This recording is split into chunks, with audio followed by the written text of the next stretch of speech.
Right, now I'm going to pick one. You know what I'm going to do? I'm going to, and this is genuine, no ball, genuine. I'm just going to pick one.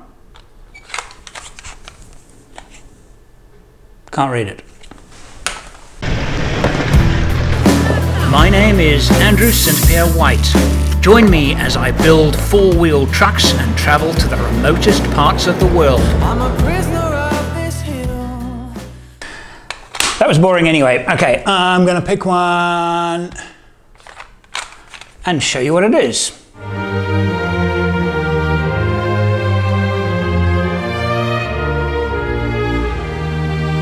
Okay, that's an aeroplane documentary I made, so I'm not going to do that one. Genuine? Oh, actually, this is a good one. You know, it says Transkei, tape number 76. Transkei is a little area in southern Africa, right on the coast. It's very, very wild. It's actually called the Wild Coast. And I did a trip there in, doesn't say on the tape, probably 2005-ish. I drove my Land Cruiser 76 wagon, and we had a Mitsubishi Triton. The Triton had just been launched, and we did a trip through the Transkei, and I know that that film was part of my second TV series, and it's never been on YouTube before. And you know why it's interesting? It's interesting because it is. I might as well just play the whole thing. This is the Transkei Wild Coast. It's not called wild for nothing. It's as beautiful as it's ever been. This is Mazeppa, perhaps one of the most spectacular parts of this coastline. And what we're going to do now is we're going to go in search of a wreck, taking a four-wheel drive as close as the coast as possible. Now, this wreck I saw soon after I left school. I remember it. It was a complete ship. It's called the Jacaranda. I suspect, though, 30 years later, it's no longer a complete ship. So we're off to find the wreck of the Jacaranda. The crew of 15 and the captain's wife are uninjured. It is believed the ship suffered engine trouble. One of the crew said the engine had given trouble and people near a holiday camp had heard the engine start up and then die again. The captain said the Jacaranda was empty and riding high and was caught by the wind. A Transkei trader, Mr. Young, one of the first people on the scene, said the ship tried to turn but was blown onto the coast. 2 anchors were dropped, but they dragged on the sandy bottom. She was at such an angle, he said, when she ran aground that the masts were nearly touching the water. She righted herself, but was aground near an outcrop of rocks. She had been hauled in 3 places and was taking on water. This is how I first saw the wreck 6 years later, when I hiked to it in 1977. Today I'm on my way back, travelling with my cameraman and good friend Steve Searle and John Rich of Stony Ridge 4x4 Academy. And our companion is Mitsubishi's new pickup, the Triton. Alright, to find this trail, it's a challenging trail in that not only is the terrain challenging, navigation is too. We have a mapped 1 in 220,000th map of Transkei Wild Coast, very, very well detailed. But even at this scale, some of the minor tracks are difficult to find. We've also got this map installed in here in a digital Garmin compatible form. And what we're doing is we literally follow the trail here. But you've got to concentrate all the time because we just shot past this. This is actually the entrance to the trail. If we weren't concentrating, we would have shot past. Actually, we did shoot past. But these are the 2 items we're going to use to find our way.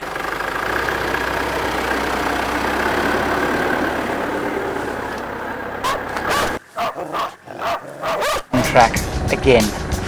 We're going to have to. It's on that ridge over there. We can't go directly to it because there's a river gorge in the way. So we're going to go back to the main road and go down. We've come off the road at the right point, but we've headed too far south. What we've got to do, what we'll try and do, we'll go beyond that cottage and we'll make a hard right, and because there's, you see what I'm doing? Yeah, what's happening? I see that. but you probably find that this place has been built since the map was drawn. Yeah. It's possible. Let's give it. Yeah. Let's give it a try. Once you get to the front of the cafe, Yeah. there's a path that turns left. It's on like a normal grass path, and you follow that path now. Right up to. That is this route on the map. Okay. That is that route. Yeah, Comes right. down, goes out, comes down, goes out. Yeah. And it crosses the river. It's past the river. Yeah. Yeah. Yes, you see once that route now, Yes. you'll find the first river called the Ngwaga River. Yeah. And you'll drive through a forest, and you want to go onto the beach. Right. Yeah.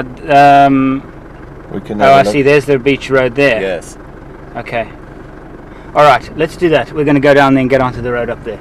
Okay. Thanks very much, eh? Thanks. Okay, thanks. Yeah, there's one thing about Thank you, eh? Transkei. You're building your house. Generally here. speaking, you can't ask people directions here because Good they luck speak with it, Xhosa. huh? They don't speak any English or very little Afrikaans. So this was a bit of a find, actually. So the going is pretty slow, proving once again that navigating the minor tracks of the Wild Coast, even with the excellent maps that we're using, is tricky. Not long after we are really sure that we are on the right track, more trouble arrives. We're not going to continue this route. This damage here, this erosion here, is as a direct result of vehicles. You see, off-road is such a difficult thing, you know. This hurts me because we're not going to do this route. If this route had never been taken by vehicles, this erosion would not exist. So we're going to turn around and we're going to find the other route, which is on an established track, and I don't think it's going to be like this. I don't like seeing this at all. Not wanting to cause further damage, we find another more well-established track, a little easier to follow, but a lot more difficult to drive. This looks like it might need a bit of road building. This is our first really challenging obstacle. What are you thinking? Which track are you thinking about taking? I'm going to go through here. Okay.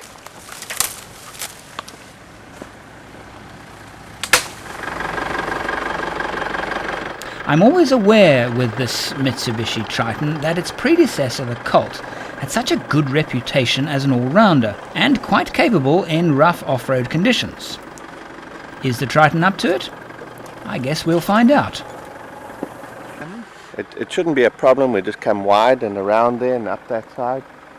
Just make a path up. We should be able to get through. So just do it nice and slowly.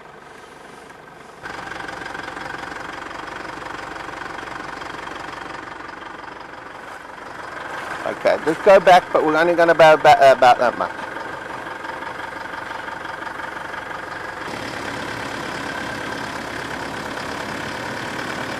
What I'm doing now is I'm using left foot braking. With the idle speed isn't high enough for some of the larger obstacles where the wheel has to do a lot of traveling. So I'm using my left foot on the brake to stop it surging too much, and then my right foot on the accelerator to just increase the revs. And it takes a bit of practice, but next time you're driving on really lumpy terrain like this with an automatic vehicle, give it a try. Works well.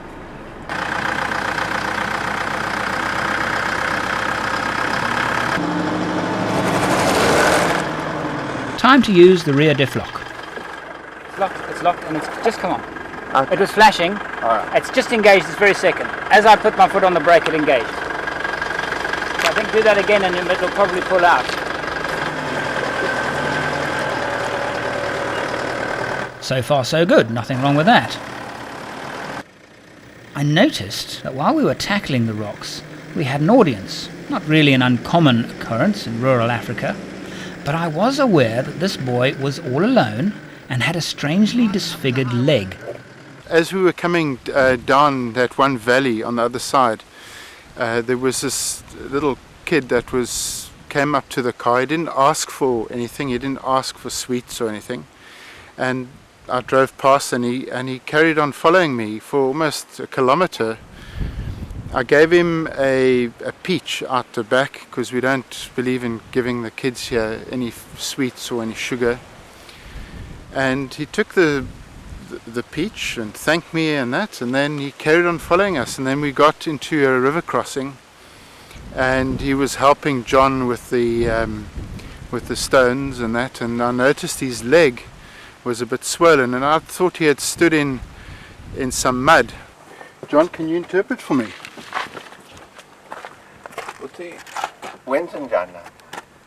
But when we looked at it a bit closer, we found that he had been burnt rather badly with hot water. They're putting mud on here. Yes. And this had happened about a week ago. But you can use natural products here to sort it out. He's not sore in his groin or anything like that? Oh, there we go. There's the infection.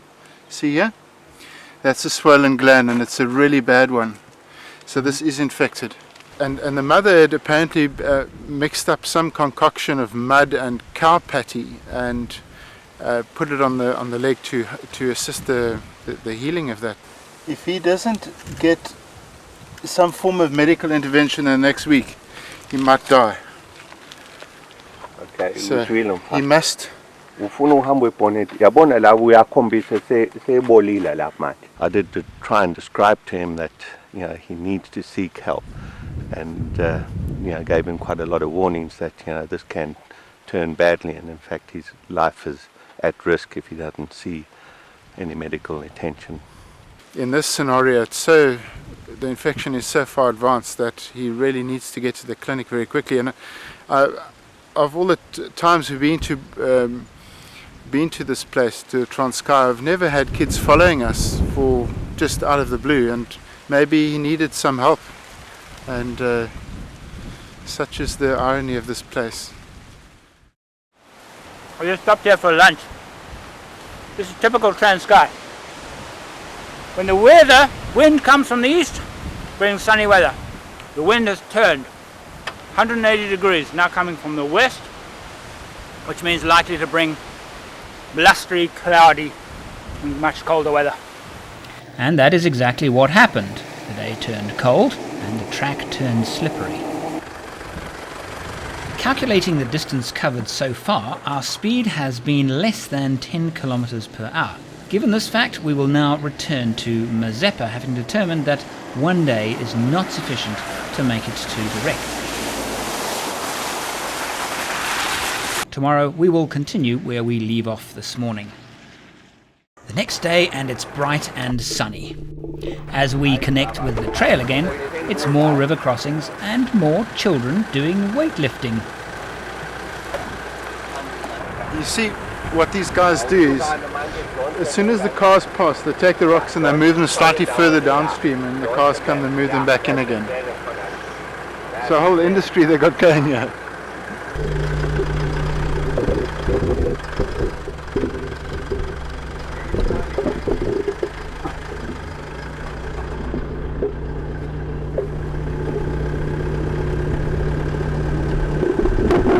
Not only has the hotel packed us a nice lunch, which includes lots of fresh fruit, so have our spouses. So on the menu today is fruit, fruit and more fruit. Apple!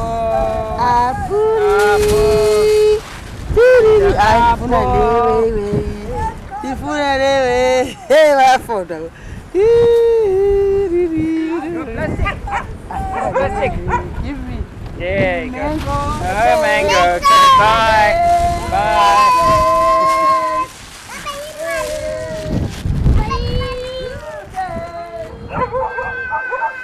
Let's go. The beauty of traveling in Africa. The only way you can see this part of Africa is to get into the bush, get wild, get dirty. It's unique. The Jacaranda wreck is 14 kilometers from where we had turned back yesterday. After a few more river crossings, a twisty sandy track is leading us down to the beach.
We're on our last day of our trip through the Transkei, and right on the southern edge, very close to the wreck of the Jacaranda, is a place called Treneries. Treneries, I thought, was a rather odd name. It's actually named after Mrs. Treneries. No, that's not Mrs. Treneries. This is Colonel Edward Hyde Hamilton Gordon. And he came to South Africa in 1926. And while at Port St John's, which is way up north, he heard about a small settlement here, the mouth of the Kolora River, which is just down there. He heard about a small settlement. And he and a Mrs. Treneries joined together, came down here, and started a small hotel. In the Treneries Lounge, we're surrounded by paintings of the wreck. Most of them are actually quite awful. But this one, standing below it, is just like you're below the bow of the wreck itself. Except that the anchor chain, there's no anchor on it. On the real wreck, there's no anchor chain. But I have to ask the question, where is the anchor? The Transkei has changed a great deal in the last 30 years. When I was here in the 70s, this place had a nickname. It was actually called the Treneries Trots. Now, things have changed, thank goodness, because in those days, a lot of these establishments along the coast were run by the local authorities, and the food was terrible. Now they're privately owned, most of them, and the service and the standard you cannot compare them. But this is one of the most well-known and well-liked places. They've now built swimming pools and tennis courts and just basically updated the whole thing. And another thing that they've done since the 70s, they nicked the anchor and they put it here. And it's been here for obviously quite some time, because it's actually grown into the tree. So that's probably been leaning here for a good 30 years. And this is a photograph of a very close friend of mine standing over the anchor, lying at the base of the bow of the Jacaranda in 1977. The very last river we must cross in order to leave Transkei and complete our journey is the mighty Kai River, the river that gives Transkei its name. This, I understand, is one of the only 2 river ponts in all of South Africa, and we're going to use it to cross the river today. And so from the Transkei, I bid you farewell. I think we're going to be back pretty soon.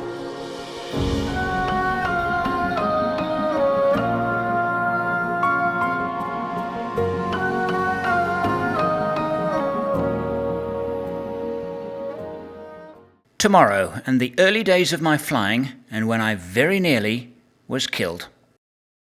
Thank you to our Patreons that make these series possible. Subscribe and like. See you tomorrow.